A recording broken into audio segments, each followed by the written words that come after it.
ஒளியை பிரதிபலிக்கவும் செய்கிறான், அவன் ஒளியால் ஆக்கப்பட்டவன் என்றெல்லாம் நீங்கள் சொன்னீர்கள். அதாவது நூர். அது எனக்கு சரியாக புரியவில்லை. டாக்டர் வில்லியம் கேம்பலுக்கு நான் அளித்த மறுப்பு வாதத்தை சரியாக புரிந்து கொள்ள முடியவில்லை என்று சகோதரர் கேட்டிருக்கிறார். நூரையும் அல்லாவையும் குறித்து திருக்குர்ஆனில் சூரா அன்-நூர் அத்தியாயம் 24 வசனம் 35 அதாவது அல்லாஹ் தான் நூற சமாவாத்தி வளரல என்று சொல்கிறது. அல்லாவே வானத்திற்கும் பூமிக்கும் ஒளியாக இருக்கிறான். குர்ஆனில் வெளிச்சத்தின் அர்த்தம் அது பிரதிபலிக்கப்பட்ட வெளிச்சம் அல்லது இரவல் வெளிச்சம். அப்படியானால் அல்லாவும் இரவல் வெளிச்சம் தானா என்று கேட்கிறார்.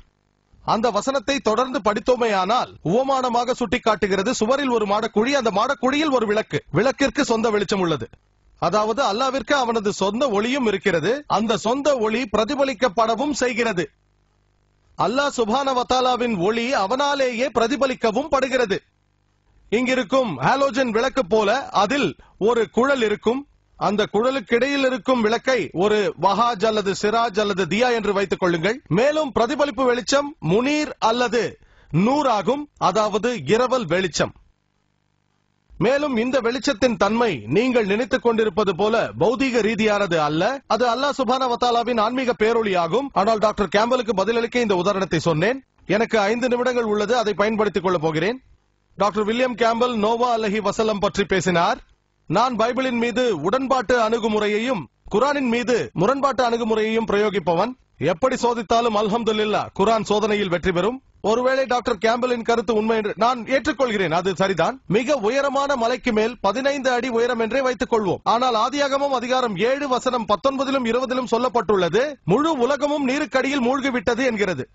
ஆயினும் நமக்கு தொல்பொருள் ஆய்வு சொல்வதென்னவென்றால், மரபியல் ரீதியாக நோவாவின் காலத்தை ஆராய்ந்தால் கிமு 21 22 நூற்றாண்டு என்று தெரிய வருகிறது. தொல்பொருள் ஆய்வு ஆதாரத்தின்படி கிமு 21 22 நூற்றாண்டுகளில் பாபிலோனில் 3ஆம் அரசு மரபும் எகிப்தில் 11ஆம் அரசு மரபும் ஆட்சியில் இருந்ததாக குறிப்பிடப்பட்டுள்ளது. ஆனால் இப்படி ஒரு வெள்ளம் ஏற்பட்டதற்கான எந்த ஒரு சாட்சியும் இல்லை. ஆகவே தொல்பொருள் சான்றுகளின்படி இந்த உலகம், அதாவது இந்த முழு உலகமும் கிமு 21 22 நூற்றாண்டில் தண்ணீருக்கு அடியில் மூழ்கி இருக்க வாய்ப்பு இல்லை என்று தெரிய வருகிறது. இது குறித்து குர்ஆன் என்ன சொல்கிறது? குர்ஆன் என்ன சொல்கிறது?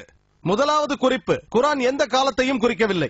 கிமு 21 அல்லது கிமு 50 என்று எந்த காலத்தையும் குறிக்கவில்லை. இரண்டாவது குறிப்பு, உலகம் முழுவதும் மூழ்கிவிட்டதாக குர்ஆனில் எங்கும் சொல்லப்படவில்லை. நோவா அலைஹி வஸல்லம் மற்றும் அவரது சமூகம் பற்றி பேசுகிறது. ஒரு சிறு கூட்டமாக இருந்திருக்கலாம், பெரிய கூட்டமாகவும் இருந்திருக்கலாம். தொல்பொருள் ஆராய்ச்சி நமக்கு இன்று சொல்கிறது, ஆராய்ச்சியாளர்களும் சொல்கிறார்கள், உலகத்தின் ஒரு சில பகுதிகள் நீருக்கு அடியில் மூழ்கி இருந்திருக்கலாம், அதில் பிரச்சனை இல்லை என்கிறார்கள். மொத்த உலகமும் மூழ்க வாய்ப்பே இல்லை. ஆகவே அல்ஹம்துலில்லாஹ் குர்ஆன் நவீன தொல்பொருள் ஆராய்ச்சியோடு உடன்படுகிறது, பைபிள் முரண்படுகிறது. மேலும் ஆதியாகமம் அதிகாரம் 6 வசனங்கள் 15 16 படித்தால், எல்லாம் வல்ல இறைவன் நோவா அலைஹி வஸல்லமிடம் கப்பலை கட்டும்படி சொல்கிறார். அதன் நீளம் 30 முழம் நீளம், 50 முழ அகலம், மேலும் 30 முழ உயரம். முழம் என்பது 1.5 அடியாகும். சகோதரர் தவறாக சொல்லிவிட்டார், 1.5 அடியாகும். நியூ இன்டர்நேஷனல் வெர்ஷன் சொல்கிறது 450 அடி நீளம், மேலும் 75 அடி அகலம், அதோடு ஏறக்குறைய 45 அடி உயரம், அதாவது 30 முழம். நான் கணக்கு போட்டு பார்த்தேன். இதை அளந்து பார்த்தால் 1,50,000 கனசதுர அடிக்கும் குறைவாகவே வருகிறது. பரப்பளவு 33,750 சதுர அடியாகும். 3 அடுக்குகள் இருந்ததாக பைபிள் சொல்கிறது. தரைத்தளம், 1ஆம் மாடி, 2ஆம் மாடி. பரப்பளவை 3ஆல் பெருக்கினால் 1,01,250 சதுர அடி ஆகும். இதுதான் பரப்பளவு. கற்பனை செய்யுங்கள், உலகில் உள்ள எல்லா ஜீவராசிகளின் ஒரு ஜோடியை உள்ளடக்க எவ்வளவு இடம் தேவைப்பட்டது? 1,01,250 சதுரடி. கற்பனை செய்யுங்கள், இது சாத்தியமா? உலகத்தில் லட்சக்கணக்கான உயிரினங்கள் உள்ளது.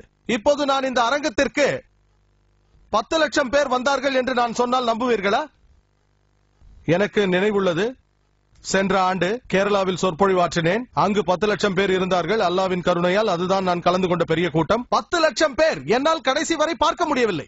அது ஒரு அரங்கம் அல்ல, அது ஒரு கடற்கரை. என்னால் யாரையும் பார்க்க முடியவில்லை. முன்னால் இருந்த சிலரை மட்டுமே பார்க்க முடிந்தது. 10 லட்சத்தில் ஒரு சிலரை மட்டுமே பார்க்க முடிந்தது.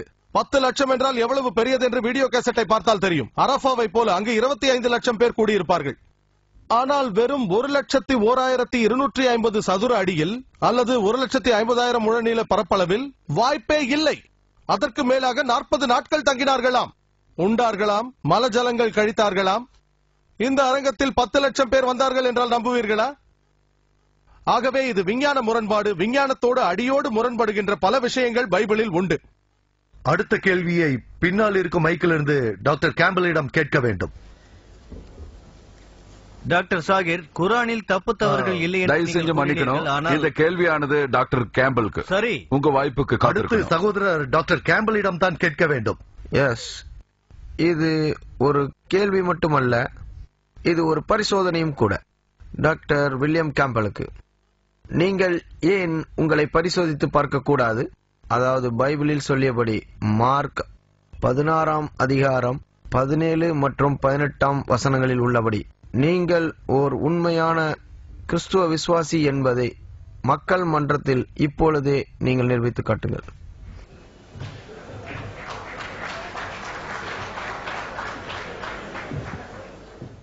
இந்த விஷயத்தில் டாக்டர் நாயக்கின் விளக்கத்தை நான் ஏற்றுக்கொள்ள மாட்டேன். தேவன் இயேசு அவர்களே தூண்டப்பட்டார். சாத்தான் சொன்னான், நீர் தேவனின் குமாரனாக இருந்தால் ஆலயத்திலிருந்து வெளியேறும் என்றான். இயேசு சொன்னார், உன்னுடைய தேவனை கர்த்தரை தூண்ட முடியாது.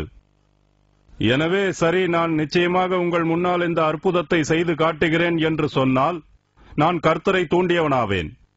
என் நண்பர் ஹேரி ரென்க்ளிஃப் அச்சோதனை மேற்கொள்வதாக சொன்னார். கொடுத்த வாக்கை நிறைவேற்றுவதற்காக கர்த்தர் மீது பொறுப்பை சாட்டிவிட்டு சென்றார். ஆனால் இது வித்தியாசமான சூழ்நிலை. நான் கர்த்தரை தூண்ட மாட்டேன். Thank you doctor Campbell. அடுத்த கேள்வி டாக்டர் ஜாகிர் நாயக்கிடம் பின்பக்கம் இருக்கும் சகோதரிகளிடமிருந்து. யார் அங்க உட்கார்ந்திருக்காங்களா? பின்பக்கம் இருக்கும் மைக்கில் இருந்து. பின்னாடி உட்கார்ந்து இருக்கிற லேடிஸ் டாக்டர் நாயக்கிடம் கேள்வி கேட்கலாம். சரி, என்னுடைய கேள்வி டாக்டர் ஜாகிர் நாயக்குக்கு. கிறிஸ்தவர்கள் கிறிஸ்தவ கோட்பாட்டை விஞ்ஞான ரீதியாக விளக்க இப்போது முற்பட்டிருக்கிறார்கள். தண்ணீரை உதாரணமாக காட்டுகிறார்கள். இதில் 3 நிலைப்பாடுகள்: திடம், திரவம், வாயு. அதாவது பனிக்கட்டி, தண்ணீர், நீராவி. அது போன்றே ஒரே கடவுள், அதுவே திருத்துவ கடவுள், பிதா, சுதன், பரிசுத்த ஆவி. இது விஞ்ஞான ரீதியாக எப்படி சரியாகும்? பதில் சொல்வதற்கு முன்னால் ஒன்று சொல்ல விரும்புகிறேன். தேவனை தூண்டக்கூடாது, தேவனை சோதிக்க கூடாது. இங்கு நாம் தேவனை சோதிக்கவில்லை, மனிதர்களை தான் சோதிக்கிறோம். தேவனை சோதிக்க கூடாது, இங்கு மனிதர்களை தான் சோதிக்கிறோம். தேவன் வாக்களிக்கிறார், உண்மையான விசுவாசி கொடிய விஷத்தை பருகினாலும் மரணமடைய மாட்டான் என்று. அவன் அந்நிய பாஷைகளில் பேசுவான் என்று. தேவன் சரியானவர் என்று தெரியும், அவரை சோதிக்கவில்லை. எல்லா விசுவாசிகளும் பேசுவதை அவர் பார்த்துக் கொள்வார். நீங்கள் விசுவாசியா இல்லையா என்று சோதிக்கிறோம். இப்பொழுது சகோதரியின் கேள்விக்கு வருவோம். அதாவது திருத்துவ கோட்பாட்டை விஞ்ஞான ரீதியாக நிரூபித்திட சிலர் முயற்சிக்கிறார்கள். தண்ணீர் 3 நிலைகளில் இருக்கக்கூடும் அல்லவா? திடம், திரவம், வாயு. பனிக்கட்டி, தண்ணீர், நீராவி போல. அது போன்றே தேவனுக்கும் 3 அம்சங்கள் உண்டு: பிதா, குமாரன், பரிசுத்த ஆவி. இதற்கு என்ன பதில் சொல்ல? விஞ்ஞான பூர்வமாக இது சரியா? தண்ணீர் 3 நிலைகளில் இருக்கும் என்று நான் ஏற்றுக்கொள்கிறேன். திடமாக, திரவமாக, வாயுவாக, பனிக்கட்டி, தண்ணீர், நீராவி. ஆனால் விஞ்ஞான ரீதியாக இதுவும் தெரியும், தண்ணீரின் சேர்மானங்கள் அப்படியே இருக்கும். H2O, 2 அணு ஹைட்ரஜன், 1 அணு ஆக்சிஜன். இது ரசாயன விளக்கம். இந்த சேர்மானங்கள் அப்படியே இருக்கும், உருவங்கள் மற்றும் மாறிவிடும், அதில் எந்த பிரச்சனையும் இல்லை. இப்போது திருத்துவத்தை பற்றி பார்ப்போம். திருத்துவம் என்றால் என்ன? பிதா, குமாரன், பரிசுத்தாவி. உருவம் மாறும் என்கிறார்கள். ஒரு வாதத்திற்காக அதை ஏற்றுக்கொள்வோம். ஆனால் சேர்மானங்கள் மாறுமா? தேவனும் பரிசுத்த ஆவியும் ஆவி சார்ந்தவை. மனித இனத்தவர் தசை எலும்புகள் கொண்டு உருவாக்கப்பட்டவர். அவை ஒன்றல்ல. மனிதன் உயிர் வாழ சாப்பிட வேண்டும், தேவன் உயிர் வாழ சாப்பிட தேவையில்லை. அவர்கள் ஒன்றல்ல. இதற்கு இயேசு கிறிஸ்து அலைஹி வஸல்லம் அவர்களே சாட்சியாக இருக்கிறார். லூக்கா சுவிசேஷம் அதிகாரம் 24 வசனங்கள் 36 39 வரை இயேசு சொல்கிறார், நான் தான் என்று அறியும்படி என் கைகளையும் கால்களையும் பாருங்கள், என்னை தொட்டு பாருங்கள். ஒரு ஆவிக்கு மாம்சமும் எலும்பும் இருக்காதென்றார். என் கைகளையும் என் கால்களையும் பாருங்கள் என்றார். என்னை தொட்டு பாருங்கள் என்றார். ஒரு ஆவிக்கு மாம்சமும் எலும்பும் இருக்காதென்றார். தன் கைகளை காட்டினார். அவர்கள் பார்த்தார்கள், சந்தோஷப்பட்டார்கள். மேலும் அவர் புசிப்பதற்கு ஏதாவது இருக்கிறதா என்று கேட்டார். அவர்கள் பொரித்த மீனையும் தென்கூட்டு துணிக்கையையும் கொடுத்தார்கள். அதை அவர் புசித்தார். எதை நிரூபிக்க? தான் தேவன் என்றார். தான் தேவன் இல்லை என்று நிரூபிக்க. அதை அவர் சாப்பிட்டார். அவருக்கு மாமிசமும் எலும்பும் இருந்தது. ஆவிக்கு மாமிசமும் எலும்பும் இருக்காது. ஆகவே பிதா, குமாரன், பரிசுத்த ஆவி, அதாவது இந்த ஒருங்கிணைந்த திருத்துவமானது எல்லாம் வல்ல இறைவன் ஆக முடியாது என்பது விஞ்ஞான பூர்வமாக நிரூபணமாகிறது. மேலும் திருத்துவம் என்ற கோட்பாடு, திருத்துவம் என்ற வார்த்தை பைபிளில் எங்குமே சொல்லப்படவில்லை. திருத்துவம் என்ற வார்த்தை பைபிளில் இல்லை. ஆனால் குரானில் உள்ளது.